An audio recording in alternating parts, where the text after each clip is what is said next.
We've talked about ball above your feet, we've talked about ball below your feet, but what about uphill and downhill lies? How do I fix those? Because those are probably just as common, if not a little bit more common. When we say uphill lies, for a right-handed golfer, that means your left foot is a little bit higher, so you're swinging more upwards, and downhill lies the opposite, so your left foot's going to be a little bit lower. The way I like to think about these shots, the most important thing that you can possibly do is try to emulate a normal swing. By that, what I mean is we need to match our shoulders to the slope, we need to match our hips and our feet to the slope, and then we obviously need to match our swing path to that slope as well.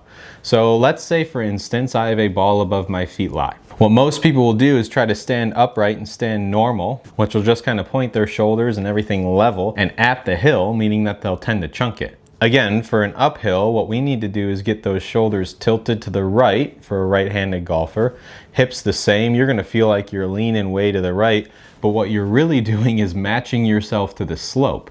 So now if I make my normal swing, I can swing across that slope line rather than kind of straight into it. The common tendency on the other side of the problem, let's say you have a downhill lie, you're going to most likely thin that ball, right? So now we need to feel like our lead side is pointing a little bit lower. We're still swinging along that slope, maybe focusing on hitting down into a little bit more, but we need to match that slope and try to emulate a real swing. If I have that slope like this and I try to swing this way across it, I'm going to top that ball more often than not.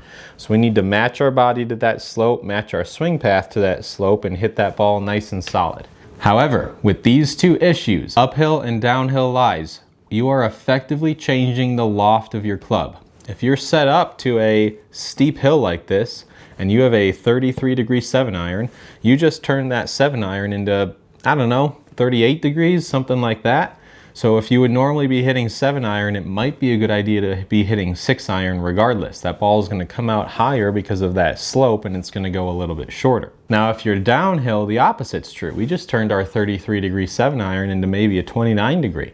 So maybe I need to still hit that 7-iron, but swing a little bit lighter because it's going to come out lower and with a little bit more speed. Like always, if you're in a weird situation, no matter what club you're hitting or what shot you're hitting, the most important thing that you can possibly do is hit the ball with solid contact.